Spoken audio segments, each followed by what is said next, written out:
ahora tenemos a Ignacio del Carril, de la Universidad Austral, que nos va a hablar sobre ciencia versus religión en el siglo XX, el aporte de la física cuántica en pos del diálogo interdisciplinario. Y le va a responderá el profesor Rubén Erce de la Universidad de Navarra. Bueno, el título es Ciencia y Religión porque justamente la idea es mostrar que este científico del que voy a hablar no hace justamente la oposición, sino trata de integrar ambas disciplinas, ¿no? Explico brevemente cuáles son los objetivos y la estructura de esta ponencia.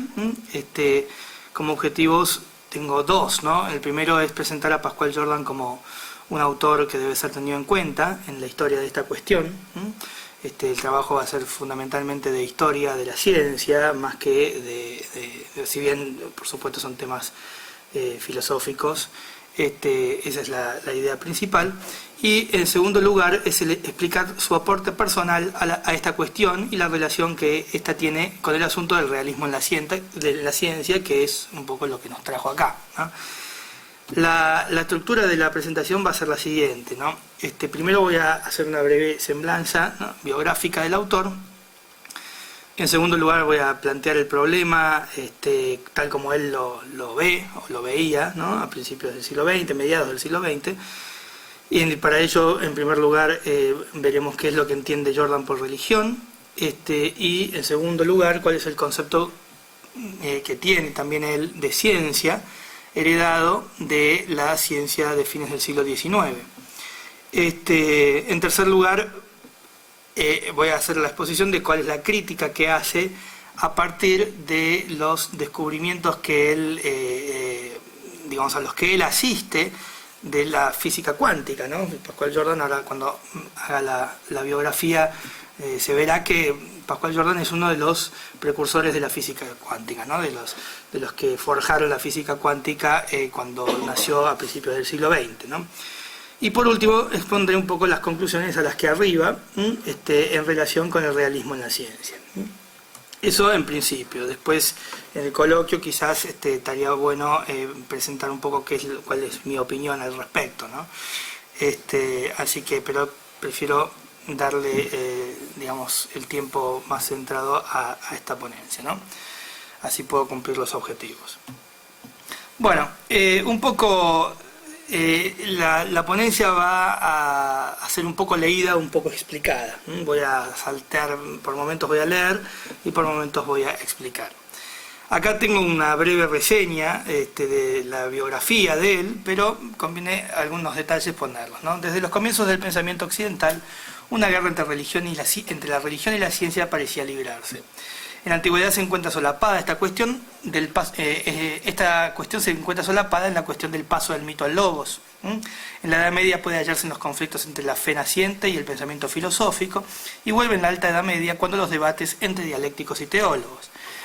En la Edad Moderna, el emblemático caso Galileo sembró en el inconsciente colectivo de la humanidad la triste tesis de que la religión y la ciencia eran caminos incompatibles para andar al mismo tiempo. No obstante, nunca faltó quien considerara absurda esa guerra y la pusiera en su debido lugar. Esa guerra no es entre la religión y la ciencia, sino entre algunos hombres de fe contra algunos científicos. El presente trabajo, bueno, ahí presento los objetivos, ¿no? Bien, Ernest Pascual Jordan nació en Hannover, Alemania, el 18 de octubre de 1902.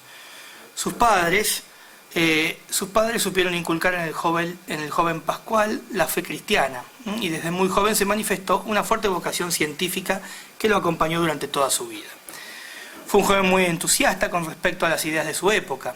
Motivado por la posibilidad de los viajes al espacio mediante la propulsión por medio de cohetes, ingresa en la Universidad de Hannover, donde estudia matemática y física. Y luego pasa a Göttingen y agrega la zoología a sus estudios.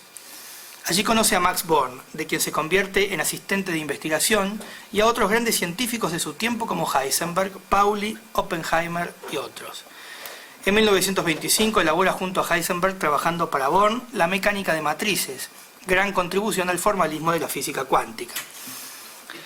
Los años del nazismo y la Segunda Guerra Mundial fueron, como no podía haber sido de otro modo, muy difíciles para él. En efecto, sus ideas políticas, intereses personales y su personalidad pacífica entraron en confusión. Desde la política se inclinaba hacia el conservadurismo y el nacionalismo, motivo por el cual terminó afiliado al partido nazi en 1933. Sin embargo, jamás comulgó con el desprecio al pueblo judío, mucho menos cuando este desprecio llevó a algunos físicos a rechazar toda la física elaborada por los científicos judíos. Era un hombre de personalidad pacífica, pero firme, aunque algo inseguro. El afán de preservar los valores nacionales y vigilar por el bien de su patria, especialmente el de evitar que caiga bajo el yugo comunista, fue su divisa. En virtud de estos ideales, optó muchas veces prefiriendo la política y la divulgación científica más que el mundo académico, en el que solo podía mostrar sus aportes a un puñado de entendidos. Su misión no fue solo hacer cultura, aunque bien se sabe que hizo sus aportes personales a la ciencia. Su misión fue más bien llevar la cultura, transmitirla a los alemanes y a través de ellos al mundo. Su mirada científica no podía acabar en el laboratorio ni en la formulación de las leyes de los fenómenos microfísicos, y ni siquiera podía culminar en una teoría más o menos universal. La verdad científica era para él realmente la verdad. La realidad no formaba junto a la política o la vida privada, el arte, etcétera, compartimentos estancos. La ciencia habla sobre la realidad misma y por eso debía traspasar las fronteras del mundo académico y llegar a las masas. Ese fue sin duda uno de los objetivos principales de su vida. En el año 1971 se retira de la docencia y muere en Hamburgo el día 31 de julio de 1980.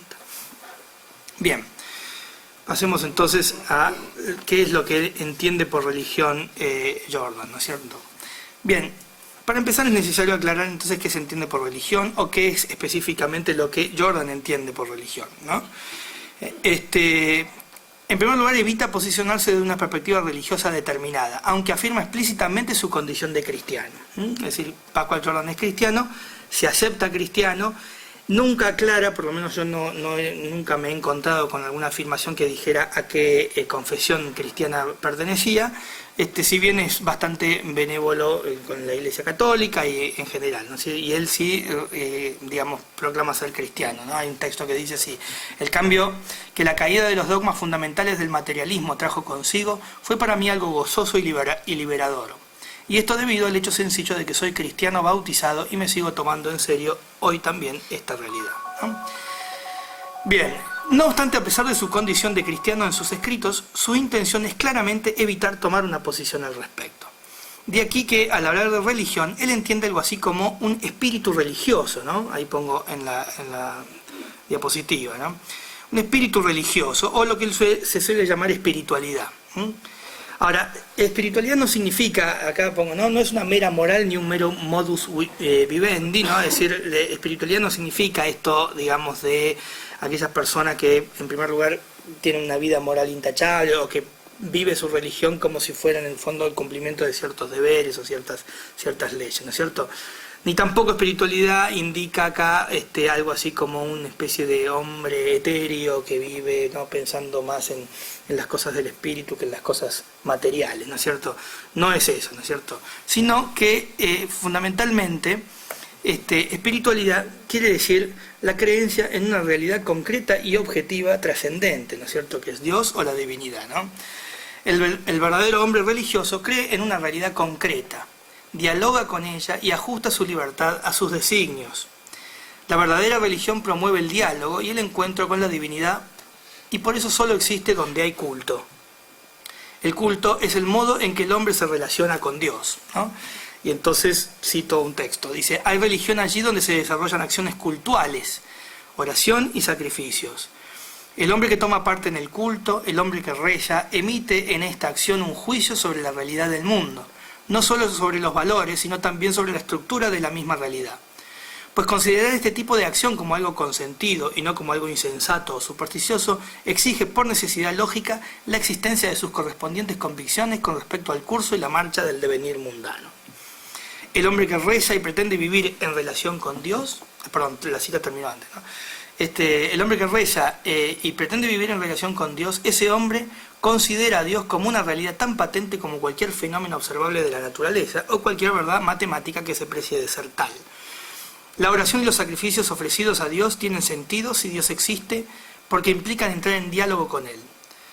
Y el diálogo solo es posible cuando hay dos personas. Acá tengo, perdón, ¿no? Ese es el texto que leí recién. Bien. el diálogo existe cuando hay dos personas, ¿no? Dios y el hombre. Allí el hombre vuelca sus inquietudes, sus miedos y sus alegrías, es decir, su vida entera. Esto significa que el culto exige una visión de Dios que implica mucho más que su mera existencia. Que el hombre es libre de sus actos, que su destino está en otro mundo, que su alma es inmortal, son las verdades antropológicas que suelen darse en las cosmovisiones religiosas. En definitiva, la religión considera que el objeto del culto da sentido a la vida humana y a la naturaleza entera. De aquí que Jordan plantea la relación entre la ciencia y la religión de esta manera. Dice, por tanto, nuestro estudio se plantea la cuestión de una forma bien definida y delimitada. Y pregunta, ¿qué relación existe entre las ciencias naturales y este modo de concebir el mundo que se expresa a través del hombre que toma parte en una acción cultural o que reza? Y ahí plantea él el problema. Es decir, concretamente, por eso uno de sus enemigos principales es el materialismo, ¿no? El materialismo plasmado en el materialismo dialéctico que un poco amenazaba la Alemania oriental, ¿no? Y que, digamos, hizo que él viviera un poco a la defensiva en ese sentido. Pero la idea era rescatar justamente el cristianismo. Incluso él también, esto lo pongo en el texto largo, él también entendía que Europa debía volver al cristianismo y era necesario que se vuelva a las tradiciones cristianas, ¿no?, de la Europa medieval. Bien, ahora, ¿cuál es su visión de ciencia? ¿No es cierto? Hasta acá tenemos un poco cuál es su visión de la religión. Entonces pasemos ahora a cuál es su visión de la ciencia. Para entender la visión que tiene de la ciencia, es necesario que hablemos de cómo él recibió la ciencia del siglo XIX, es decir, cómo se entendía la ciencia a partir de la cosmovisión determinista que un poco había plasmado el mundo, la cultura, ¿no?, del mundo en el siglo XIX, ¿no? El concepto mecanicista de la naturaleza, que se ampara en la mecánica clásica, implica que la naturaleza es un enorme artilugio mecánico como un reloj, en el que todo movimiento, toda fuerza y toda estructura de este universo pueden ser descritas por las leyes de la física tal como era conocida hacia fines del siglo XIX. Acá, como ven en la diapositiva, hay varios aparatitos, ¿no? ¿No? Algunos un poco oxidados. Bien, de este modo, en el universo todo sucede en virtud de movimientos mecánicos causalmente determinados. Bien, ¿no? Y entonces ahí pongo el texto, el siguiente. Dice, esta naturaleza total, dice Jordan, concebida como un enorme mecanismo, como un complicado aparato de relojería hecho de átomos en lugar de ruedecitas, esta naturaleza total cuyos átomos en movimiento equivalen a la totalidad de los acontecimientos, está sola consigo mismo, predeterminando con sus propias leyes todo movimiento, sin dejar ningún lugar al azar. Imposible que una voluntad divina se inmiscuya en el engranaje de estos movimientos de átomos. No podría influir en el devenir sin entrar en pugna con la determinación de las leyes de la naturaleza, ¿no? Entonces un poco estoy adelantando la conclusión, es decir, la idea es, este mundo determinista no permite espacio para la acción divina, no permite espacio para decir, evidentemente este mundo se explica por sí mismo. Las leyes mismas de la naturaleza explican el mundo, entonces solo necesito, ¿no?, la materia y sus leyes para, digamos, tener cerrado todo el ciclo, ¿no? Bien, Galileo y Newton establecieron las bases de la mecánica clásica. Descartes extiende su alcance hasta el reino de la vida. Entonces, estos son autores que de los cuales Jordan habla en sus obras, ¿no? Descartes extiende su alcance hasta el reino de la vida, excluyendo de ella al hombre cuya alma escaparía a toda cuantificación matemática. De exigir un poco más las ideas del mecanicismo y abarcar con ella al hombre entero se ocupó en el siglo XVIII el médico materialista francés Julien Offray de la Mettrie. En su opúsculo El hombre máquina sostiene la tesis que tan claramente anuncia su título: el hombre es una máquina. Tan mecánico como los movimientos de los engranajes y resortes de un reloj son sus intenciones, pensamientos, decisiones, etc. La naturaleza así concebida está regida por el más estricto determinismo. Es cierto que esta doctrina no está en abierta contradicción con la existencia de Dios. De hecho, existieron filósofos deterministas y sin embargo creyentes, ¿no? El mundo del deísmo determinista fue creado por un Dios, pero este solo lo diseñó y lo puso en marcha como una gran maquinaria, como un reloj. Luego es el famoso, ¿no?, el Dios relojero, el Dios que sincroniza al reloj y lo pone en marcha. Luego se desentendió de él y lo dejó librado a sus propias leyes naturales. Bien, dice Jordan, cita, ¿no? Según la doctrina del deísmo, el mundo creado ha de ser considerado como un mecanismo que funciona con una determinación inviolable absoluta. Pero igual que todo reloj supone un relojero, también el ingenioso mecanismo de la naturaleza ha sido llamado a la existencia por un creador que, con un cálculo perfecto, ha señalado su suerte a todos los seres creados. Después de la creación de este aparato de relojería, el relojero renuncia a toda intromisión ulterior que suponga cambios, abandonándolo a su curso propio, que está determinado por las leyes íncitas en él. Si la religión entiende que existen muchos canales de comunicación entre Dios y su creación, el deísmo corta todos esos canales salvo uno, el primero en el tiempo, el momento del diseño y la formación del universo. Sin embargo, una vieja idea formulada por Giordano Bruno durante el Renacimiento, también es otro autor que trabaja Jordan, que tuvo una fuerte influencia en el siglo XIX, acabó con este último canal. Se trata de la infinitud temporal y espacial del universo. Por eso dice Jordan que, cita, el subterfugio deísta fracasa tan pronto como le planteamos la cuestión de cuándo el relojero fabricó el reloj. Pues tan pronto como admitamos la concepción de Giordano Bruno acerca de la duración eterna del universo, tendremos que renunciar a encontrar en cualquier momento inicial del pasado el supuesto fenómeno de la creación como producción del mecanismo universal, abandonando después a su propia suerte, es decir, que no se dio nunca. Algo así sería la ecuación, es decir, yo tengo un determinismo en el desarrollo del universo como un reloj, pero todavía me queda el lugar de Dios en el principio diseñando y quizás también en el fin recibiendo la creación, ¿no? Bien, esas ideas más la tesis de Giordano Bruno que se retoma por el pensamiento ateo, ¿no?, de fines del siglo XX, de fines del siglo XIX, hace que Dios no tenga ningún lugar en la creación. Es decir, solo tengo la creación y sus leyes y no hay Dios, porque el universo es infinito hacia adelante y hacia atrás. Si la religión tal como la entendía Jordan era una respuesta dialógica frente a Dios, es difícil imaginar cómo puede darse en un universo completamente determinista. Por un lado, la concepción determinista del mundo excluye claramente la posibilidad del libre albedrío. ¿Qué puede significar voluntad libre en un reloj de bolsillo o en una dínamo?, dice Jordan. Y sigo citando, si el hombre es una máquina, si está sometido a una determinación absoluta, ya no se puede hablar de libre albedrío.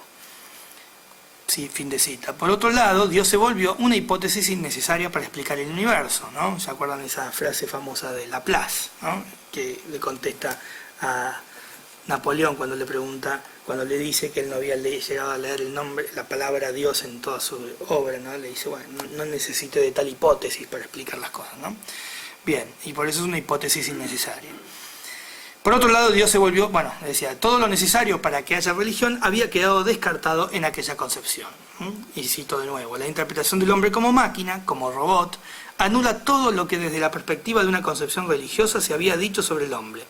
Todo ello ha de ser tachado, eliminado como error, superstición, necedad o como engendro espiritual de los engañosos manejos de un clero dominador y ambicioso. Si el hombre vivo es una máquina, Dios no solamente se ha quedado sin trabajo y sin casa, sino que además carece de sentido. Fin de cita.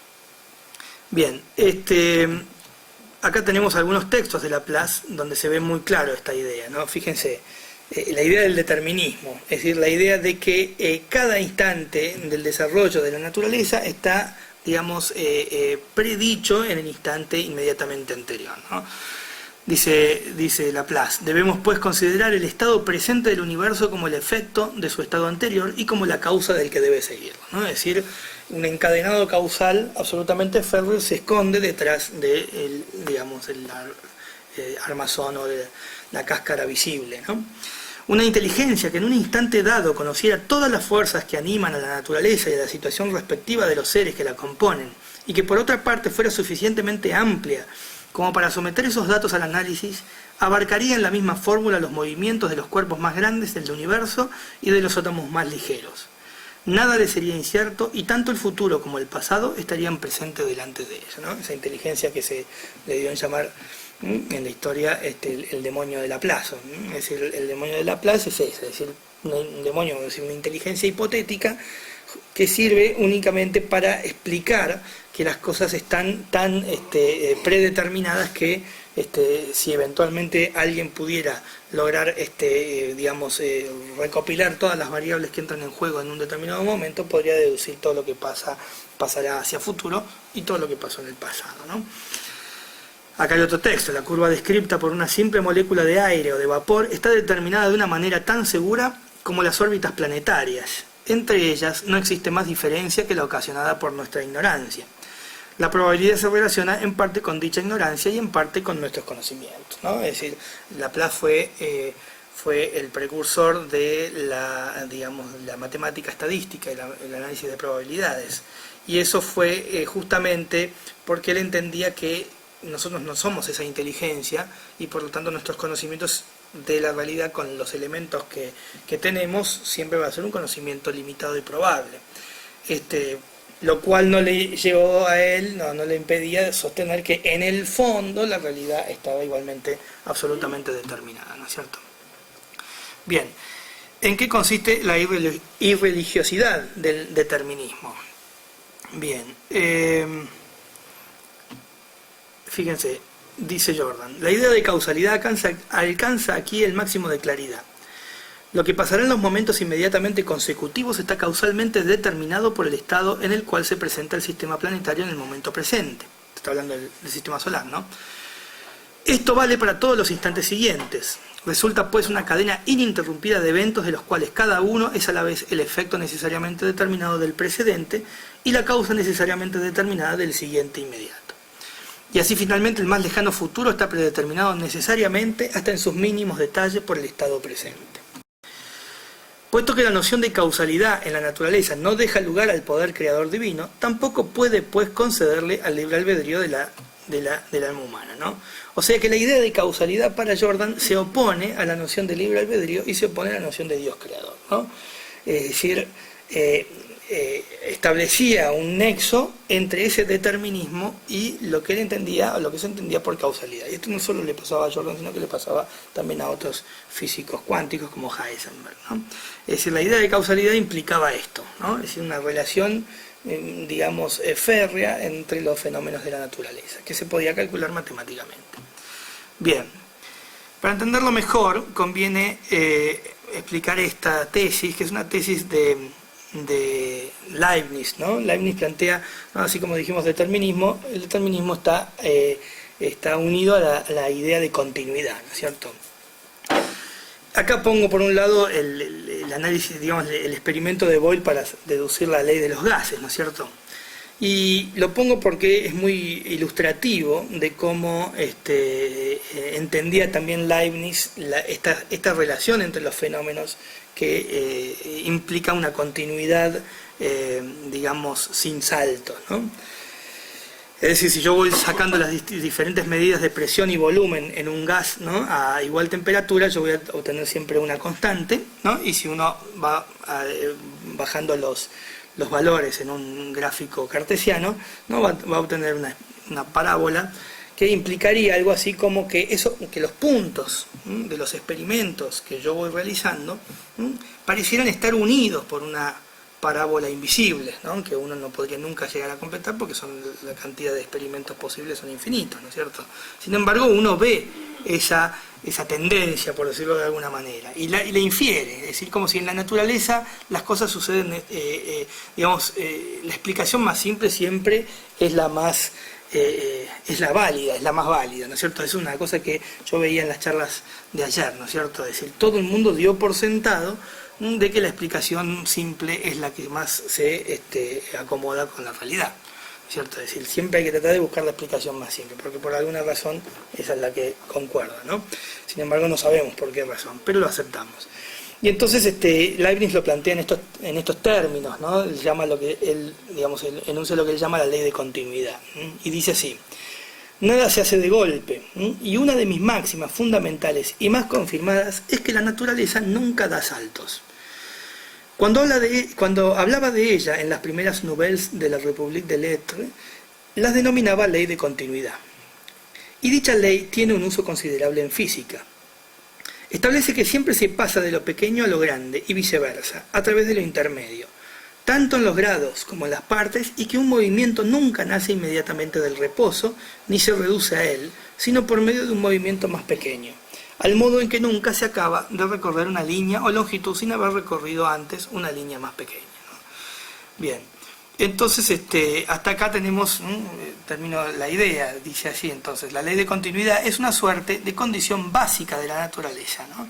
Algo así como un primer principio, o si se prefiere en lenguaje kantiano, una condición de posibilidad del conocimiento de la naturaleza.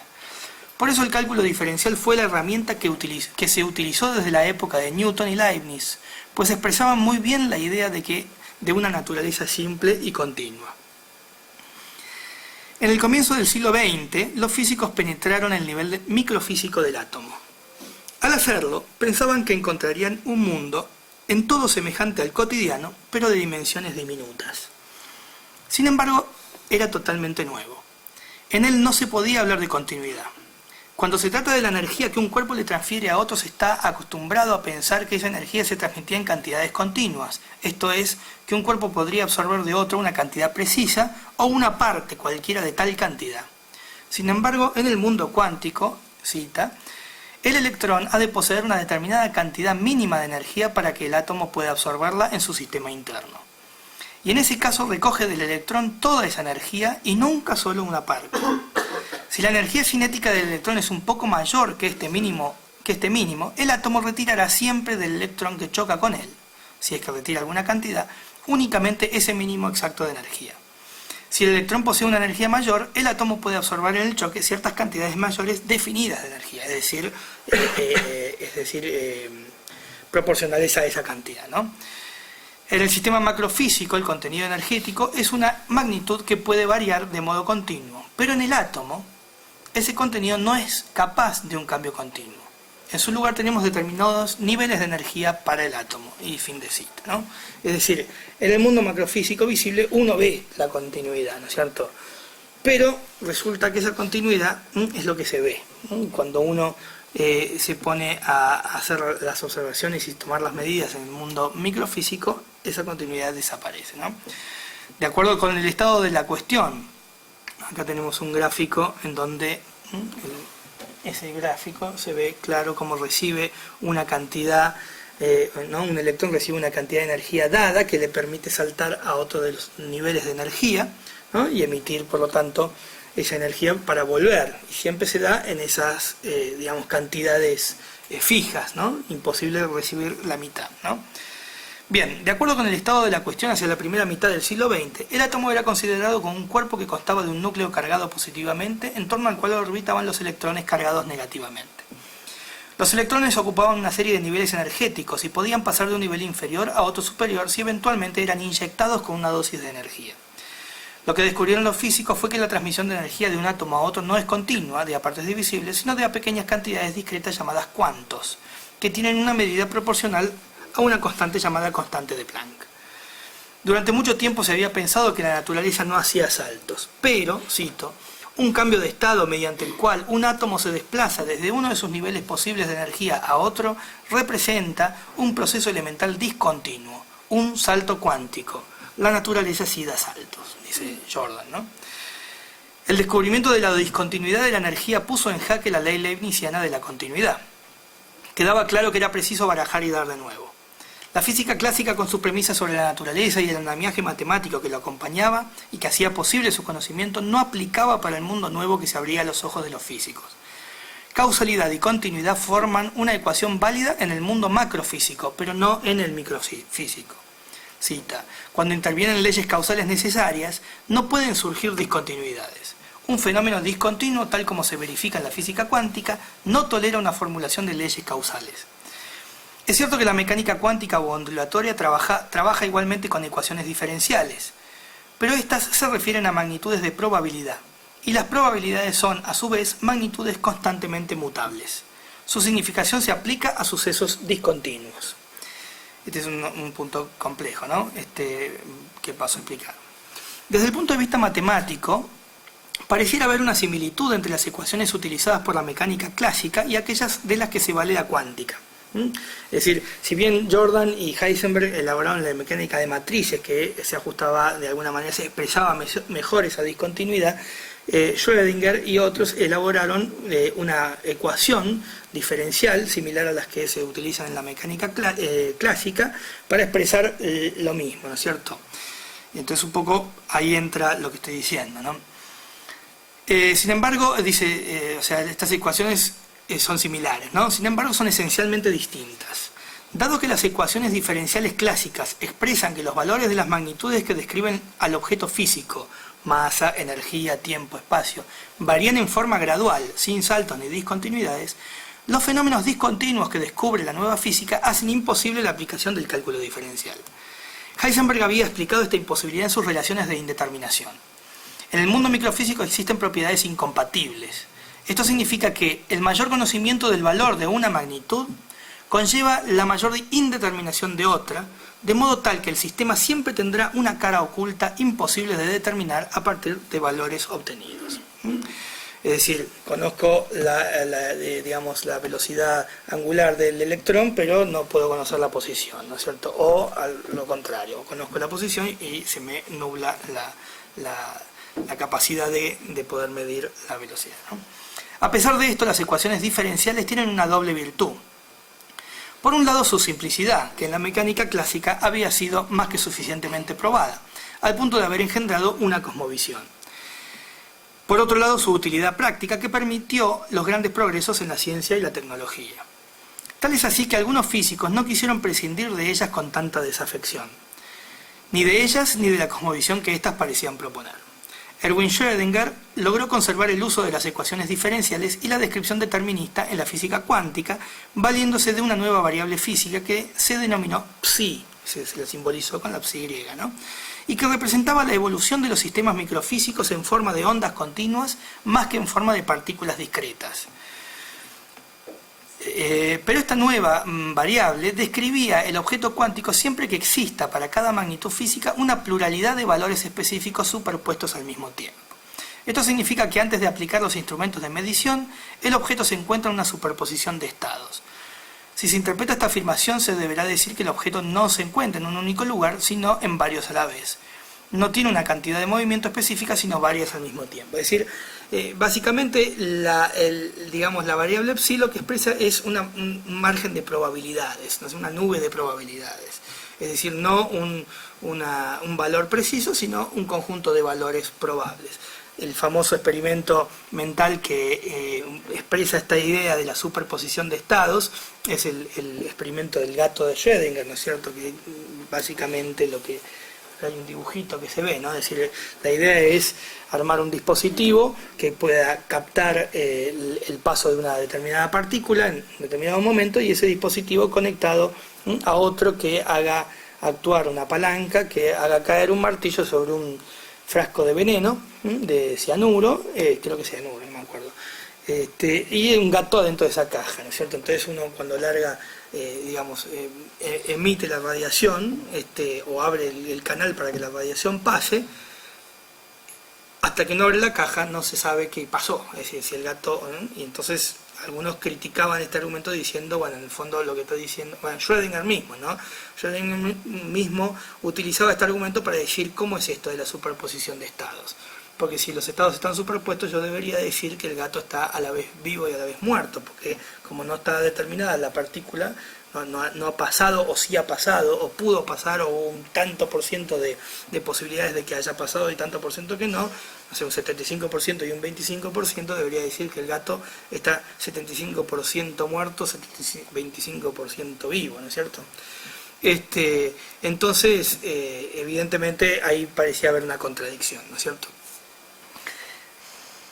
Ahora bien, acertar la afirmación, ¿no? Esta de la superposición de los estados, sería un atentado frontal contra el principio de no contradicción. ¿Cómo puede un objeto estar en dos o más lugares al mismo tiempo o tener velocidades angulares diferentes en un mismo sitio? Las cosas sencillamente no pueden ser así. Lo que realmente significa psi no es que una partícula esté al mismo tiempo aquí, ahí y allí, o que su velocidad tenga ese o aquel valor en un mismo momento, sino que en un instante dado existan al mismo tiempo una serie de probabilidades de posición, velocidad y de las restantes variables. La superposición está dada por las diferentes probabilidades para cada variable, y la ecuación diferencial ondulatoria de Schrödinger expresaría la evolución determinista de estados posibles más que reales. Lo curioso del caso es la necesidad de un acto de observación por parte de algún sujeto para que estas potencialidades se actualicen. Cuando un observador, mediante un dispositivo experimental, realiza una medición con el fin de encontrar la posición, la velocidad o cualquiera de estas propiedades, la superposición de estados posibles se desvanece, se concreta uno preciso, se actualiza una de todas las probabilidades y la ecuación de onda pierde su sentido. Esto es lo que se denominó el colapso de la función de onda. La ecuación sirve únicamente para dar una pista de dónde se encontrará la partícula. Devuelve valores estadísticos para las variables que describen a los objetos microfísicos. Esto significa que en cada experimento aislado pueden hacerse predicciones más o menos ciertas de acuerdo con los valores de probabilidad que designe la ecuación de Schrödinger. Esta predicción única para un único experimento posee la inseguridad que implica la estadística. Pero si se realizan 1.000.000 de experiencias, se observaría con precisión la distribución de valores probables que la ecuación postulaba previamente al colapso. Se trata entonces de conservar el uso de las ecuaciones diferenciales y al mismo tiempo admitir discontinuidades en la naturaleza. Para lograr esta conciliación, el físico razona de la siguiente manera. Imagínese una compañía de seguros de vida. Es un ejemplo que pone Jordan en una de sus obras. Su director puede prever de acuerdo con una tabla de mortalidad cuántos asegurados van a morir en un año, siempre suponiendo que las condiciones serán las de todos los días y no habrá ninguna catástrofe natural, ni una guerra o nada que pueda tergiversar abruptamente los números. La fiabilidad de las tasas de mortalidad hace que el director en cuestión pueda realizar sus predicciones con seguridad y que la compañía aseguradora lleve su negocio rentablemente. Si alguno de sus clientes, un tanto obsesionado por la muerte, se acercara a preguntarle con temor si él sobreviviría el próximo año, el director no podría darle una respuesta tranquilizadora. Ese dato no aparece en las tablas. Estas solo versan sobre datos estadísticos generales y no sobre casos particulares. Algo similar ocurre en el mundo microfísico. El radio, por ejemplo, es un elemento sumamente inestable. Esto significa que en el estado natural se va degradando espontáneamente. De hecho, su nombre lo lleva precisamente por irradiar partículas, ¿no? Radium. Y se desintegra produciendo un átomo de radón y otro de helio. Se sabe que una muestra de radio tiene un periodo medio de desintegración de alrededor de 1600 años. Este es un dato cierto, pero tal como ocurre con la compañía aseguradora, no es posible saber a ciencia cierta cuánto tardará en descomponerse un único átomo de este elemento, ni en qué momento preciso lo hará. Y sin embargo hay una diferencia entre el director de la compañía y el científico que observa y mide el decaimiento del radio. El director eventualmente podría arriesgar una fecha probable de muerte de algún cliente si éste se encuentra afectado por alguna enfermedad terminal o estuviera en el rango más alto de edades, o por alguna otra causa objetiva y observable de debilidad y muerte, ¿no? Si este hombre no se está padeciendo una enfermedad terminal, uno podría preguntarle al médico cuánto le queda de vida, ¿no es cierto? Más o menos saber si esto va a durar o no, ¿no? El científico, en cambio, es incapaz de observar tal cosa, ¿no? Es decir, un átomo, antes de degradarse, es exactamente igual e idéntico al átomo contiguo, digamos, antes de degradarse, ¿no? Y acá cita, el carácter más o menos precoz o tardío de la desintegración de uno o de otro de los átomos de radio no reposa sobre ninguna desemejanza existente desde ahora entre estos dos átomos, siendo uno quizás más viejo y otro más joven, ¿no? Nos encontramos simplemente en este caso delante de una deficiencia de nuestras nociones habituales de objetividad causal. No hay ninguna causa identificable al momento presente de que los dos átomos se comporten diferentemente en lo sucesivo. Fin de cita. Entre dos átomos de radio no hay nada que los distinga hasta el momento de la desintegración de uno de ellos. Cita, ¿no? En el estado objetivo de un núcleo atómico de radio no hay nada que pueda causar su desintegración en un momento determinado. Dos átomos de radio son ahora completamente iguales y sin embargo su comportamiento futuro será distinto. Uno se desintegrará antes y otro después. Fin de cita. Esta situación confirma que los valores que sirven a las ecuaciones diferenciales no son valores puntuales y unívocos, sino valores estadísticos que no permiten realizar ningún tipo de predicción acerca de un caso particular. La incertidumbre en la predictibilidad de los fenómenos microfísicos sumada a la ausencia de continuidad en el devenir de estos hechos pone en entredicho el concepto de causalidad sobre el que se apoyaba el determinismo, ¿no? De la física clásica. La imagen de la naturaleza que había forjado la mecánica clásica debió ser replanteada, pues los fenómenos atómicos no se ajustaban a sus leyes. Cito a Jordan de nuevo, la imagen científico-natural que se ilustra de este modo está en plena bancarrota gracias a la nueva física. Sabemos ya que no es posible hablar realmente de una causalidad que determinara previsiblemente todos los fenómenos atómicos. Y si esta causalidad y previsibilidad se da todavía en el sistema planetario, en la microfísica de los átomos y los cuanta ocurre algo imprevisiblemente nuevo, ¿no? Es decir, la novedad. La novedad a la que hace referencia aquí Jordan es la novedad que implica lo que es imprevisible e indeterminado. Una naturaleza indeterminada no está pues contenida en el rígido corsé de una causalidad física, principio supremo de la cosmovisión clásica. Cito de nuevo: en todos los saltos cuánticos de los cuales está constituido todo fenómeno atómico se constata el mismo relajamiento del principio de causalidad que en la desintegración del radio. Es imposible considerar un salto cuántico aislado como el resultado necesario de una causa determinada preexistente, que pueda ser identificado previamente y que de ese modo permitiera predecir cuándo se produciría ese salto.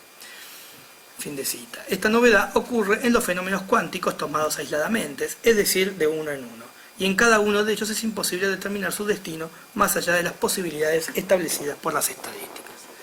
Esta definitiva refutación del principio de causalidad llevó a Jordan a acuñar el término acausalidad para referirse a los fenómenos cuánticos. Acausalidad significa indeterminación, impredictibilidad y contingencia por falta de sujeción a las leyes de la mecánica clásica, ¿no? Yo hago ¿no? Fíjense, el determinismo implicaba continuidad, predictibilidad y objetividad. No nos extendimos mucho sobre este tema.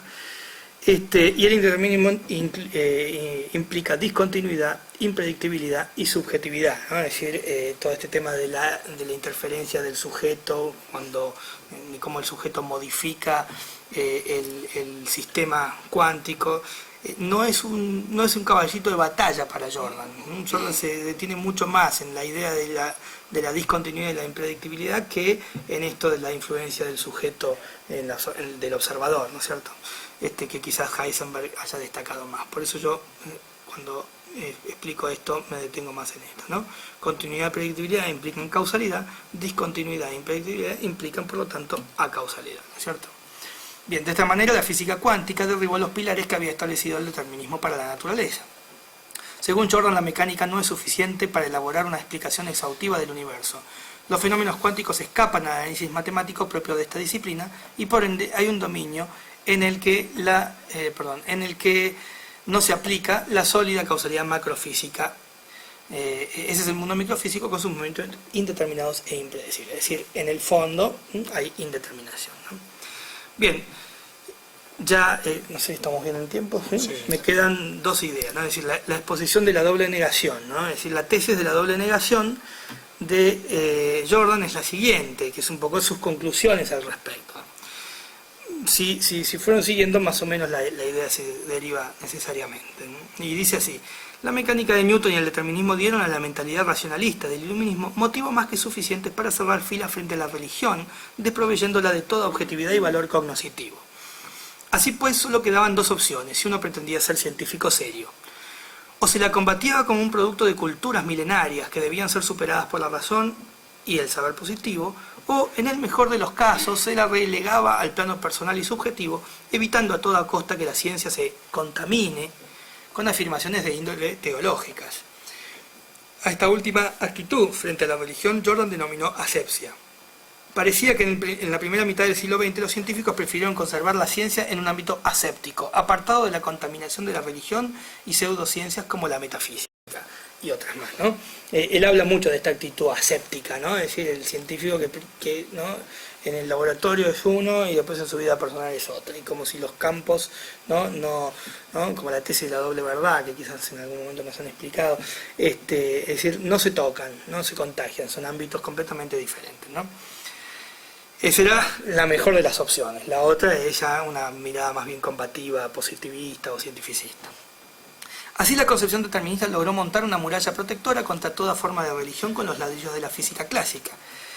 Cito: la negación que de lo religioso implicaban las viejas concepciones del mundo se refería indiferentemente a cualquier forma de religión posible, cristiana, judía, islámica, asiática y otras formas conocidas solo a través de la etnología. Fin de cita. Recuérdese que según Jordan existe religión donde hay culto, y eso es precisamente lo que intenta excluir el materialismo. Sin embargo, el indeterminismo cuántico puso en evidencia que la vieja mecánica clásica no era suficiente para explicar la naturaleza, y que por ende esta naturaleza, que en su superficie se mostraba causalmente rígida y determinista, era en su corazón laxa e indeterminista, y tan impredecible como la misma libertad del hombre. Él utiliza varias veces el término libertad para referirse a la indeterminación cuántica, ¿no? Incluso en algunos textos utiliza expresiones antropomórficas, es decir, el átomo decide qué lugar está, ¿no? Es decir, como si pudiera decidir. Sin embargo es esto, ¿no? La fluctuación cuántica indeterminada. Bien, así como la física debía replantear sus premisas para el mundo microfísico, el mundo debía también cuestionar las consecuencias filosóficas que de aquella física se habían extraído en lo que respecta al diálogo entre ciencia y religión. Cito: ese muro levantado por la filosofía materialista, ayudada por la antigua ciencia, excluye al pensador científico del dominio espiritual de la fe religiosa. Pero la moderna ciencia, al debilitar los presupuestos científicos de la filosofía materialista, ha dejado a un lado ese muro, ¿no? Sí, fin de cita. La negación que realiza la física cuántica alcanza únicamente al viejo materialismo, pero, cito, es obvio que a través del rechazo de las antiguas hipótesis materialistas se llega solo y nada más que a una doble negación. Se niega el materialismo antiguo y se niega la negación de la religión que ésta implicaba. Fin de cita. Es claro que una doble negación no es una afirmación. Demostrar que la refutación de una tesis estaba equivocada no significa demostrar fehacientemente la verdad de la tesis refutada. Antes bien implicaría que hay que retomar esa tesis como una posible verdad. Y ahí cito de nuevo, ¿no? La diferencia entre las viejas concepciones y las nuevas no consiste en que el Dios negado por el materialismo determinista sea ahora afirmado o demostrado como real por la nueva física, sino que, en lo que concierne a la fe religiosa, la nueva física ha hecho una doble negación.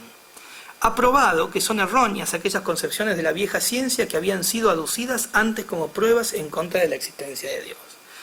La doble negación no supone una afirmación, pero deja abierta la posibilidad lógica de la afirmación, mientras que el antiguo determinismo le había cerrado expresamente todas las puertas. La doble negación nos permite ser creyentes religiosos sin que tengamos que renunciar a la capacidad cognoscitiva que suponen para el hombre la investigación científica. Pero no nos obliga a ello con fuerza lógica, nos deja en libertad de tomar una decisión personal frente a la fe, ¿no? Digámoslo así. La física cuántica se opone al determinismo materialista y por lo tanto se abre la puerta a la idea de la religión y el libre albedrío. Dependerá de cada uno entrar o pasar por esa puerta o no, ¿no es cierto? Bien, conclusión. La fe consiste en una decisión personal que se pone de manifiesto en el culto. Su carácter de personal se pone de relieve en el momento en que se entienden los motivos de esa decisión. La primera razón por la cual una persona decide algo es porque ve en ello una verdad. Y acá viene el nexo con la tesis de el realismo científico. La verdad en este sentido es objeto tanto de la religión como de la ciencia. Lo que buscamos, cito, ¿no?, en la ciencia, esto es una cita de Popper, ¿no?, lo que buscamos en la ciencia son teorías verdaderas, enunciados verdaderos, descripciones verdaderas de ciertas propiedades estructurales del mundo en que vivimos. Estas teorías y sistemas de enunciados pueden tener su utilidad instrumental, pero lo que buscamos en ciencia no es tanto la utilidad como la verdad, la aproximación a la verdad y el entendimiento. Fin de cita. Aún en la elaboración de teorías explicativas, el científico actúa como si lo que postulara fuera verdadero, como si los datos empíricos se basaran realmente en tal teoría. Por eso el debate entre ciencia y religión existe, donde se tiene bien claro que ambas disciplinas, se tiene bien claro en ambas disciplinas que sobre lo que se trata todo, en última instancia, es sobre la verdad. Pero en tanto y en cuanto lo que se busque sea la verdad, tanto desde el punto de vista religioso como del científico, conviene hablar más de diálogo que de debate. Por eso, mediante la doble negación, Jordan, acá el otro día el texto de Beltrán me hizo cambiar de opinión a este respecto, pero bueno. Por eso, mediante la doble negación, Jordan pretende restaurar un diálogo que se había perdido a fines del siglo XIX y cuya pérdida seguía siendo promovida por ciertos sectores de la ciencia en el siglo XX. Jordan habla siempre en clave realista. Las entidades postuladas por la teoría cuántica son para él realidades patentes, y su condición de acausales también.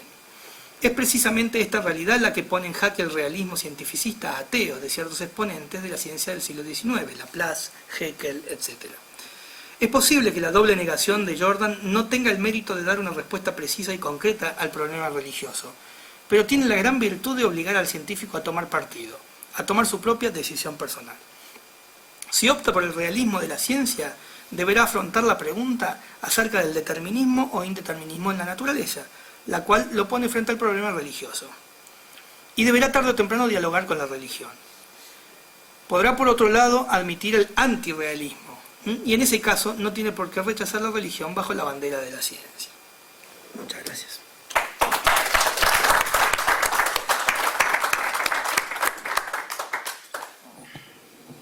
Bueno, creo que me toca el turno. Lo primero de todo, muchas gracias, Ignacio, por la exposición. Sí, por supuesto. Entonces, gracias por el trabajo. O sea, todo lo que hay detrás de historia de la ciencia, claro, cuando uno recibe cosas de historia de la ciencia, pues dice, bueno, aquí dices, si lo que está escrito es eso, pues tampoco puedo decir mucho al respecto, ¿no? Entonces, bueno, ¿qué digo, no? O sea, como mucho puedo decir, pues este matiz, este otro matiz. Entonces, lo que sí me suscitaba el trabajo, que es una buena síntesis del enfoque de Pascual Jordan, es, bueno, toda la cuestión de una síntesis de su enfoque, de la problemática a la que se enfrenta, del modo en que la percibe y del modo en que enfoca una posible respuesta. Claro, la cuestión, o sea, de fondo es el enfoque de Pascual Jordan es el adecuado. Por eso me interesará mucho lo que tengas que decir al final, que es tu propia opinión al respecto, ¿no? Porque como trabajas mucho en cosas de determinismo e indeterminismo, pues seguro que nos puedes aportar bastante. Y después, en el fondo, me acordaba ayer de lo que nos contaba Cristian de su papá, ¿no? O sea, pues está la pregunta al respecto, ¿no? Entonces, digo, como detalles o como cuestiones pequeñas, podríamos decir, la presentación, el primer párrafo, el contraste tan fuerte del conflicto entre ciencia y religión, no sé, yo no lo percibiría tan llamativo. Quizá a partir de los libros de White y Draper, pues ok, pero antes me parece que quizá no existe tanto. Antes en el tiempo. Sí, antes en el tiempo, por ejemplo, ¿no? Y bueno, después también sobre la cuestión un poco de la visión religiosa que tiene Pascual Jordan, pues a veces me parecía un poquitín pobre, por decirlo de algún modo, ¿no? O sea, porque cuando tú, no sé, el enfoque principal resulta que la fe es una cuestión de decisión personal, y dices, pues, tío, la fe es un don de Dios, no basta con que yo decida, son muchas cosas las que se ponen en juego al respecto. Pero bueno, estas son cosas, podríamos decir, menores, ¿no? Quizá una de las cuestiones como más de fondo, podría decir, es esos momentos en los que se ha afirmado que el mecanicismo cierra las puertas de Dios y que la cuántica las vuelve a abrir. Hombre, yo casi diría justo lo contrario, que el mecanicismo cierra las puertas a Dios, porque es una interpretación de unos datos científicos y entonces no hay una conexión lógica inmediata entre unas cosas y las otras. O sea, el modo en que yo interpreto los datos que hasta entonces tengo de la ciencia, de ahí a que me lleguen unas conclusiones tan lejanas como llegar a negar la existencia de Dios. Y lo mismo diría al revés, o sea que tampoco la cuántica como que abre necesariamente las puertas a creer en Dios, ¿no? De algún modo también podríamos decir que el indeterminismo demasiado subrayado pues es tan perjudicial, podríamos decir, como el mecanicismo. O sea, en el fondo, si pusiésemos un paralelismo con la libertad humana, pues diríamos, hombre, tan malo es decir, como que estamos determinados y que no existe libertad, como pensar que la libertad es una cosa absoluta, o sea, que no tiene referente, o sea, que es como, pues, no sé, un papel en blanco sobre el que tú puedes hacer lo que quieras, ¿no? Entonces, en realidad, lo que resulta con nuestra libertad es que esa libertad está situada y que el contexto, el ambiente, las circunstancias en las que está situada es como el paisaje, las reglas de juego precisamente para el ejercicio de la libertad. Un autor, para mí muy querido, porque hice la tesis doctoral sobre él, que es Roger Penrose, subrayaba una y otra vez sobre la cuestión de la indeterminación y dice, hombre, es que realmente lo que hace es determinar mucho. O sea, el conocer estas leyes nos permite situar con probabilidad, pero bueno, nos permite situar dónde va a estar la partícula, aquí o aquí, y eso ya es mucho.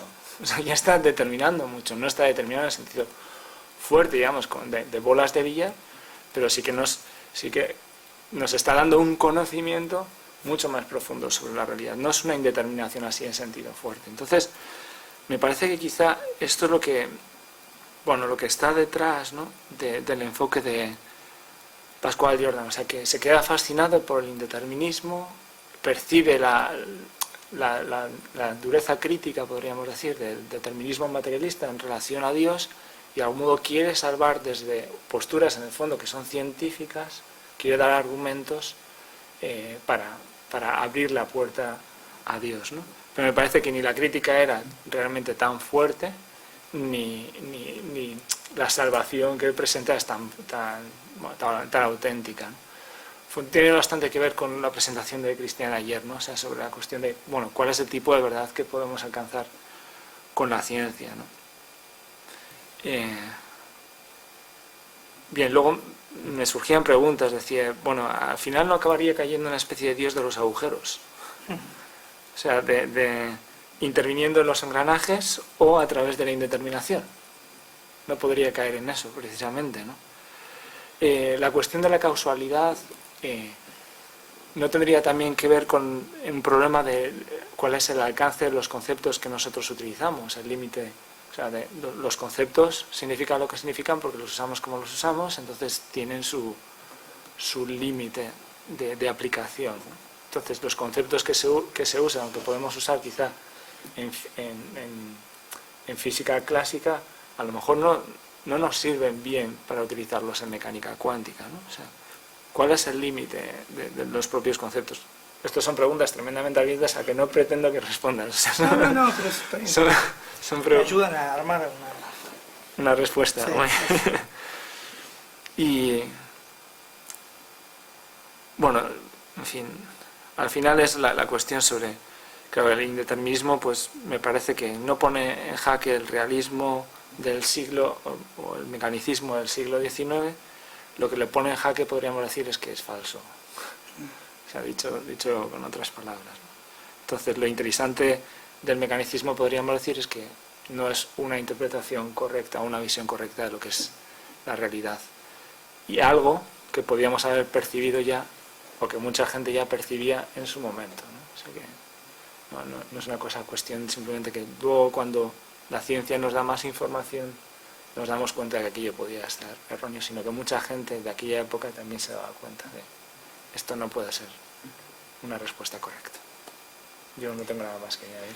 Muy bien, bueno, te agradezco mucho, la verdad, que hayas leído y tus aportes me van a venir muy bien. Muchas de las cosas que me decís acá, la verdad que sí, seguramente estamos más de acuerdo que otra cosa. No leí tanto a Penrose, pero sí, digamos, si vos tenés tu tesis, pásamela. Sí. No, pero es muy interesante, ¿no? Principalmente, para empezar digamos, el coloquio, es esto que decía al principio, digamos, que me gustaría, digamos, decir un poco qué es lo que yo pienso, porque lo cierto es que yo no estoy de acuerdo con Jordan, ¿no? Es decir, no pienso lo mismo. El trabajo es un trabajo de historia de la ciencia y, como decías al principio, sí, uno cuando hace un trabajo de historia, la historia ya está congelada, ¿no? Y quedó así como está, y uno puede decir lo que pasó y mucho más no hay, ¿no? Pero hay unas críticas que se le pueden hacer a Jordan. Algunas críticas son cosas que él nunca, no sé si pudo haber salvado, digamos, ¿no? Es decir, algunas cosas por su época, algunas cosas por su formación o por lo que fuera, ¿no es cierto? Y me parece que en esa crítica está un poco todo lo que decís, ¿no es cierto? Es decir, por ejemplo, para poner un ejemplo de esto último que decís, para Jordan la física era como si fuera la verdad, no se discutía. El mecanicismo no podía refutarlo desde una perspectiva filosófica, por ejemplo, ¿no? Por la sencilla razón de que no tenía una formación filosófica sólida. Había leído mucho a Mach, pero Mach era positivista, entonces un poco también en los principios eran esos, es decir, el conocimiento de la realidad de las cosas era el conocimiento que daba la física o las ciencias naturales. Así que muchas de las cosas él no podría haberlas salvado, Sin embargo, no nos quita a nosotros la posibilidad de decir, bueno, acá habría que hacer algunos contrapuntos y sopesar sus posiciones, ¿no es cierto? De hecho, muchas de las cosas que mencionás se desprenden de su forma de ver las cosas. Por ejemplo, la idea del dios de los gaps, o de los agujeros, se ve claramente, no lo dice así, pero en muchos textos él da por, ¿no?, digamos, soslaya la idea de que Dios está actuando en estos baches. Es decir, por supuesto él dice esto, lo que, digamos, uno podría interpretar que lo que está actuando es el azar, yo interpreto que lo que está actuando es la providencia divina, ¿no? Es decir, o sea, es que en esta cosmovisión está claramente confundida la tesis, y por esto empiezo, ¿no?, en mi opinión, la idea de la distinción entre la causalidad primera y segunda. Yo creo que esa tesis metafísica es clave, ¿no? Es clave para poder dialogar. Por eso decía esto que ayer, cuando estaba leyendo el texto de Oscar Beltrán, esta idea que él saca de que más que un diálogo entre ciencia y religión, lo que conviene es que ambos, ¿no?, los científicos y los religiosos, se encuentren en un campo común que es la filosofía. Es decir, y una filosofía, digamos, que tenga una visión determinada del ser, por lo menos, porque en ese lugar uno puede entender dónde están las diferencias y dónde pueden, digamos, de qué están hablando cada uno, ¿no es cierto? Por eso la distinción entre causa primera y causa segunda me parece esencial para no caer, es decir, y algo que le faltó a él, ¿no? Es decir, para no caer en la interpretación, porque en el fondo la visión, y en eso tenés razón, la visión de Jordan parece ser igual de mecánica en última instancia, ¿no? Porque mecánica clásica o mecánica cuántica, al fin y al cabo lo que hay es mecánica, ¿no? Es decir, si bien él adhirió a los programas organicistas, porque él se dedicó mucho tiempo después a la biología y entonces tenía una visión, digamos, no vitalista, pero organicista. Cuando uno lee los textos, en última instancia pareciera reducir la explicación del viviente a esto, ¿no? Es decir, a su estructura microfísica. Así que en ese sentido me parece que la distinción entre causa primera y causa segunda es justamente su gran bache, ¿no? Y entonces, si hubiera tenido esa idea, quizás hubiera podido replantear la misma noción de causalidad sobre la cual gira en torno. Es decir, ya mismo, cuando yo empecé a leer a Jordan, la idea de acausalidad que aparece a cada rato, a cualquier filósofo, ¿no?, más o menos nos escandaliza. Es decir, ¿cómo es esto, no? Que las cosas no tengan causa, vean. Entonces, diría que esto es una de las primeras cosas que uno ve que en Jordan, ¿no? Es decir, la falta de una visión metafísica del mundo, ¿no? Bueno, con respecto al tema digamos, de la fe como decisión personal, yo estoy de acuerdo con vos. Habría que ver quizás la visión que él tiene de la fe, ¿no? Tampoco era un hombre, digamos, dedicado a la religión, ¿no es cierto? Y no menciona en ningún momento la gracia. Quizás eso nos pueda ayudar, digamos, a hacernos sospechar que pertenecía quizás digamos, claro, a una rama del protestantismo o alguna cosa así, ¿no? Pero sin duda no está la idea de la gracia, es decir, la fe como la acción de Dios que se acerca al hombre y el hombre responde, ¿no? Pareciera ser la fe como una decisión más personal. Bien, todas esas, bueno, después el tema del mecanicismo, de decir que el mecanicismo puede ser compatible con Dios y que el indeterminismo puede ser incompatible con Dios, eso está claro. Digamos, me parece que lo que yo hago es seguir un poco el razonamiento que él hace. Hay una ecuación, entre comillas, ecuación, ¿no?, metafóricamente hablando de ecuación, que él hace, que es igualar el materialismo, la causalidad, ¿sí?, y el determinismo. Para él son las tres palabras que significan exactamente lo mismo. Y entonces, cuando uno entiende eso, enseguida se tiene una interpretación unívoca del mecanicismo. y es muy difícil ver que eso sea compatible con la acción de Dios, ¿no? El camino que yo sigo al principio, ¿no? Digamos, mecánica clásica, Descartes, Lametrie y después Giordano Bruno, es el camino que él hace. Él entiende, van a decir, ¿por qué heredamos una visión, digamos, atea de la ciencia, una visión de la ciencia que se pone así en abierta contradicción con la fe? Quizás es lo que él respiraba en sus entornos académicos, y él entiende que es un poco esa la visión. Sin duda falta mucha lectura también, ¿no? Mucha lectura de historia del pensamiento. Y probablemente Jordan se haya dedicado más a estudiar en el laboratorio los átomos o los seres vivos que la historia de la ciencia y de la filosofía. Por lo tanto, es algo que uno se da cuenta, que tiene muy limitado el conocimiento de los distintos autores y por lo tanto se pierde de vista la posibilidad de otras interpretaciones acerca del mecanicismo o incluso del indeterminismo, ¿no? Bueno, y con respecto al tema de la libertad, es un tema que quizás yo creo que yo tengo que pensar más en este sentido. Yo no sé si vos estás de acuerdo o no, pero bueno, yo tiro la idea y charlemos, ¿no? Es decir, creo que si uno entiende que la naturaleza física es demasiado férreamente determinista, es decir, si en el fondo yo pudiera, si yo pudiera calcular exactamente qué es lo que haría un cuerpo como el demonio de Laplace lo propone, realmente no habría lugar para la libertad. Si no podríamos... En ese sentido, me parece que la física cuántica hace un aporte interesante, porque en el fondo lo que está diciendo es que esa inteligencia es impensable, es decir, digamos, la estructura material de los seres vivos, digamos, no puede ser predicha, ningún movimiento puede ser predicho, entonces de alguna manera deja lugar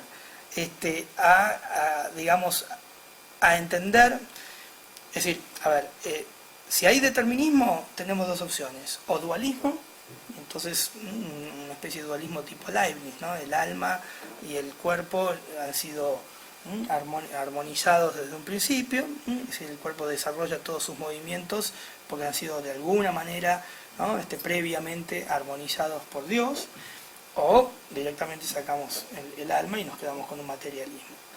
Una naturaleza, digamos, que en su núcleo más hondo es cuántica, y bueno, nos deja un lugar, ¿no? Para que, en el caso del hombre, ¿no? El hombre pueda tomar decisiones y dirigir las cosas hacia donde quiere, digamos, ¿no?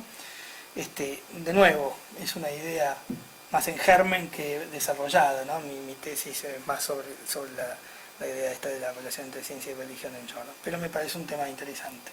No sé bien qué es lo que dice Penrose al respecto, pero creo que puede. ¿Podemos pasar a las preguntas? Sí.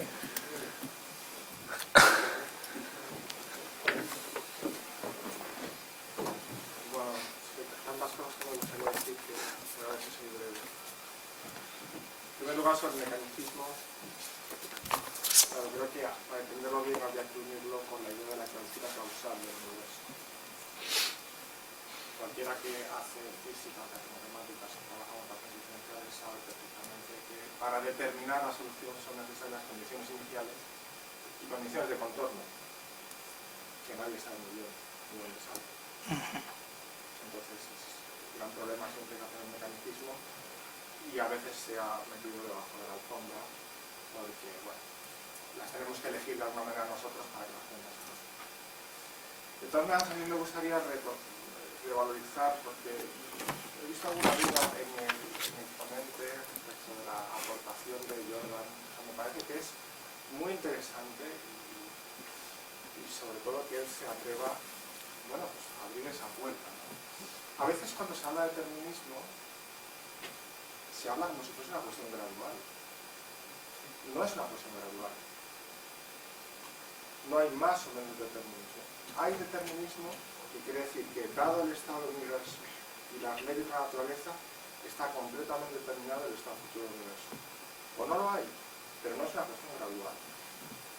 Entonces la mecánica cuántica, por supuesto que abre esa puerta, porque permite que haya verdadera novedad en la naturaleza. O sea, la cuestión efectivamente es que no es un indeterminismo totalmente aleatorio, efectivamente depende del contexto, depende del experimento que se hace, de los aparatos de medida, se va determinando el resultado posible, pero no es pura aleatoriedad. Entonces me parece que es muy injusto poner como en una situación de dos extremos el mecanicismo y la mecánica clásica, la mecánica cuántica, ¿no? Son dos tipos de mecánica totalmente distintos en ese sentido. Y en esto conecto con la cuestión de, porque me ha parecido que ha quedado claro en tu exposición, ahora me refiero a la de Ignacio, la cuestión de que estamos hablando de un indeterminismo ontológico, no nosológico. Me ha parecido entender, no sé si es tu interpretación o la de Jordan, que hablabas de que la ecuación de Schrödinger, de lo que se está hablando es de probabilidades. Si se estuviese hablando de probabilidades, entonces lo que tendríamos es un problema de nuestra falta de conocimiento, de la ignorancia de nuestro conocimiento. No estamos hablando de probabilidades, estamos hablando de amplitud de probabilidad, que es una cuestión más sutil, porque eso tiene efectos de interferencia. Y por tanto, una de las grandes cuestiones, ahora mismo en la filosofía de la física, es la ontología de la función de onda. ¿Qué tipo de existencia tiene la función de onda? Porque tiene efectos reales de interferencia, por ejemplo, en el experimento de la doble rendija. No es una cuestión simplemente de que yo tengo una superposición de 75% de gato vivo más 25% de gato muerto. No, la superposición es de gato vivo, gato muerto. O sea, es una cosa todavía más sutil. Entonces, mi pregunta también concreta a esto es si esto es una interpretación de Jordan o es tuya. Y si Jordan cae en este error de confundir la función de onda con puras probabilidades, porque no conoce todo el problema de la paradoja de PR, de Einstein-Podolsky-Rosen, donde ahí se plantea la cuestión de variables ocultas. La mecánica cuántica es incompleta porque simplemente muestra nuestra ignorancia de conocimiento, pero debe haber unas variables ocultas que están determinando todo. Quería saber un poco exactamente si el... Sí, bueno, con respecto, bueno, primero muchas gracias. Bueno, esta idea que vos decís de las condiciones de contorno es interesante, ¿no? Es decir, son cosas que a mí me aportan y me brindarían.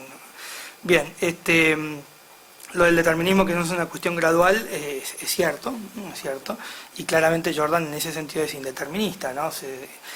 Y engancho con esto. En realidad, cuando yo acá, digamos, empiezo a explicar esta idea de Schrödinger, sí, me alejo un poco de Jordan, en el sentido en que Jordan no se detiene mucho en esto, ni tampoco en la paradoja de PR, que si bien, no, digamos, tengo entendido, todavía no había sido formulada cuando él escribe estas cosas. Claro, es posterior. Claro, ni lo menciona. Así que sí, es el 31, la paradoja de PR, sí, él escribe esto en el 25, 27, por ahí. Con lo cual, digamos, su visión es indeterminismo ontológico, claramente ontológico. En algún momento él habla menciona el tema de la dificultad del sujeto cuando va a observar, pero repito, eso lo pasa más por alto y entiende que la naturaleza da saltos ontológicamente, ¿no? Es decir, y su visión es en ese sentido. Quizás por eso, digamos, es realista, por eso digo al final, ¿no? Es su realismo científico, porque él entiende que esto es de hecho así. No hay variables ocultas, no hay determinismo posible si uno pudiera en última instancia conocer, digamos, todas las condiciones. No, es decir, digamos, en el seno de la realidad las cosas se dan indeterminadamente. Y por eso, eso le permite a él sacar estas conclusiones filosóficas, ¿no? No sé si...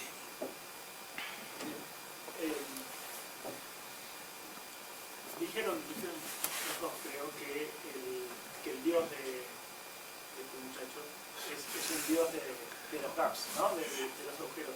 Y me suscita la siguiente reflexión. Yo siempre había entendido el dios de los agujeros como que hay una falta de explicación en una teoría en la que uno introduce a Dios para resolver ese problema, ¿no? Tipo Newton, en el que si no estuviera Dios frenando la gravedad, el universo colapsaría, o a veces Hawking también con la singularidad, y si no meto a Dios no logro entender qué está pasando al principio del universo.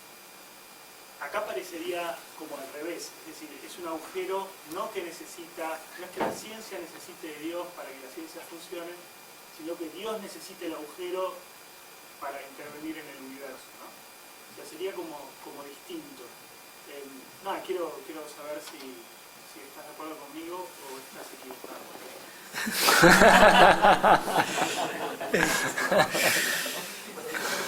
Estaría equivocado en tantas cosas. Bueno, mirá, mira, no creo que... en parte tenés razón, es cierto, ¿no? Es decir, la idea es ella, pero no sé si yo haría tan independiente en su filosofía el mundo con respecto de Dios. Es decir,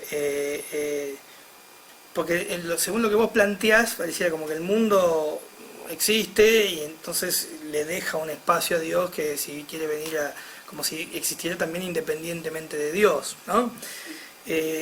No sé si eso yo lo diría, o sea, sí diría claramente que, digamos, lo que dice Jordan es que en esos agujeros Dios actúa. Lo que él deja abierto es dice, bueno, incluso hay un texto, yo tenía que buscar, pero lo tengo acá, pero hay un texto en donde él hablando sobre el tema del evolucionismo y del desarrollo de la evolución, él dice, ¿no? Es decir, que Dios va dirigiendo de alguna manera, no lo dice así, dice, acá en esos espacios, en esa indeterminación, puede estar actuando el azar, dice, o el capricho del creador, ¿no? Como diciendo, yo dejo la posibilidad que alguien interprete otra cosa. Pero claramente si Dios actúa, Dios está actuando ahí, además de haber creado el mundo. Por eso digo, tampoco pondría tan lejano a Dios, ¿no? Porque si no, no sé si te entendí bien la pregunta, pero si lo entendí bien, pareciera como que son dos cosas que en el fondo no se necesitan, ¿no? Digamos, y no es así, ¿no? Sí, es más con la noción del Dios de los agujeros, que en general es, bueno, necesito de Dios para resolver el problema teórico de la teoría, o en realidad Dios necesita un agujero para meterse. Así que la motivación es distinta. Sí, pero por eso te digo, no sé si se puede plantear en términos tan disociados, porque por otro lado, es claro que el indeterminismo lo que indica es que evidentemente no hay, digamos, no hay razón suficiente, ¿sí?, en el estado anterior para que suceda el estado posterior. Y si no hay razón suficiente, pareciera que ahí está el bache, ¿no? Entonces, en ese sentido, el mundo necesitaría a Dios. Por eso digo, no sé si podría decir estoy de acuerdo o no estoy de acuerdo, pero un poco esa... Sí. Bueno, te agradezco la exposición que me ha parecido sumamente interesante y que a mí me ha evocado y me ha suscitado muchas ideas que llevo pensando durante mucho tiempo. Son temas que incluso lo que como en un libro que ha sacado Clave austral, sí. el primer traductor de feminismo y tal, y de alguna manera se abordan algunas de las cuestiones que tú has sacado aquí con este personaje que yo no lo conocía, porque no lo he leído, conocía de su existencia lógicamente, pero que me ha parecido muy interesante, muy valiente y con una actitud que no se entiende sin su religiosidad. Por eso me parece muy bien que hayas empezado por dar su visión de lo que es la religión, que tiene mucho interés, aunque no se sepa muy bien en qué. Sí, donde esté parado, sí, claramente. Después en la respuesta se decía que no haya tanto conflicto. Claro, a nivel, pienso yo, que no hay tanto conflicto entre ciencia y religión, quizás en sentido, en el fondo, el conflicto de la tesis del conflicto, sobre todo del siglo XIX, con esos libros de White, en fin, y realmente pues hay muchos científicos como este que son digamos, religiosos, por decirlo así, pero sí que yo creo que tiene la virtud de Jordan de darse cuenta de que hay un conflicto muy serio en el determinismo. Es decir, cuando Descartes empieza a decir lo que dice, había incluso obispos que le animaban y decían, venga, esta nueva filosofía, porque estaban ya asqueados de la decadencia escolástica, ¿verdad? A ver si ya por fin conseguimos hacer una buena demostración de la existencia de Dios, ¿no? Entonces pronto se dieron cuenta que la cosa no era tan sencilla, y la clase ya es un ejemplo claro, ¿no? Pero claro, se da perfectamente cuenta de que hay un conflicto muy serio entre el determinismo y la acción de Dios.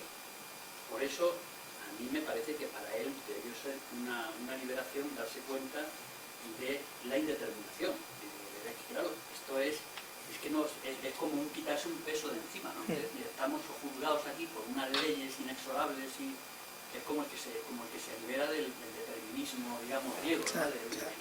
De la tragedia griega.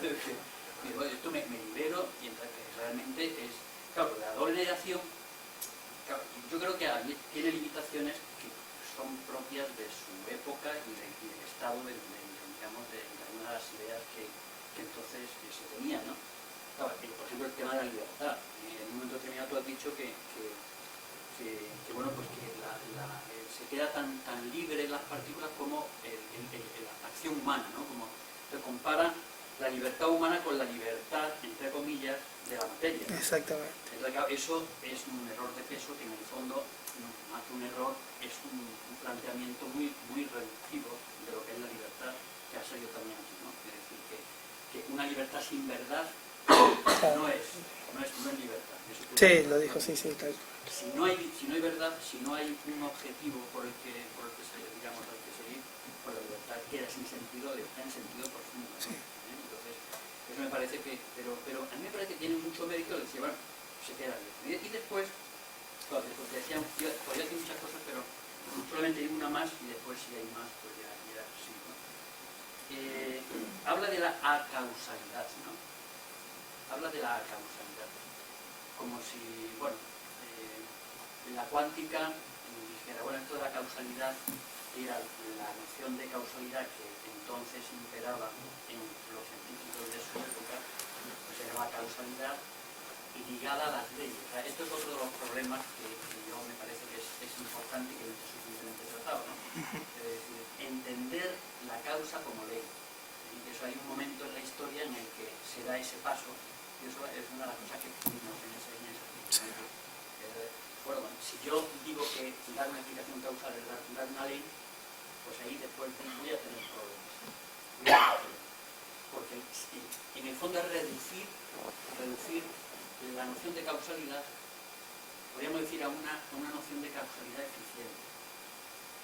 Entonces, si reducimos eso, la causalidad, en todas las dimensiones que podemos tener, que ya Aristóteles había, digamos, distinguido distintos tipos de causalidad, era un pluralista causal.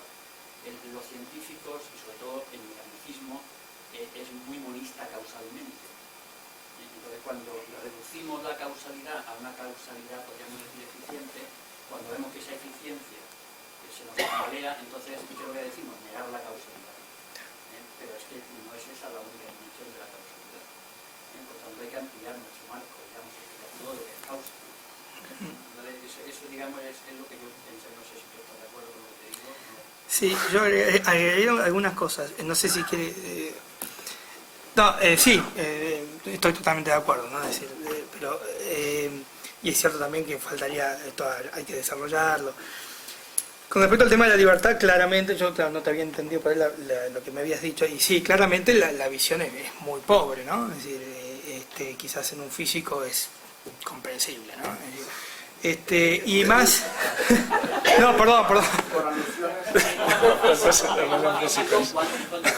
No, en un físico no formado,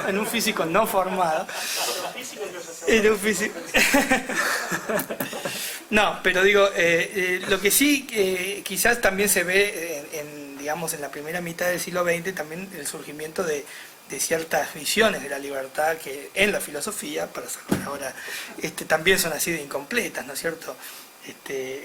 Digamos, pienso en Nietzsche y digamos, ese nihilismo, que también un poco la libertad se entendía en términos de, bueno, libre es un pájaro, libre es un, ¿no?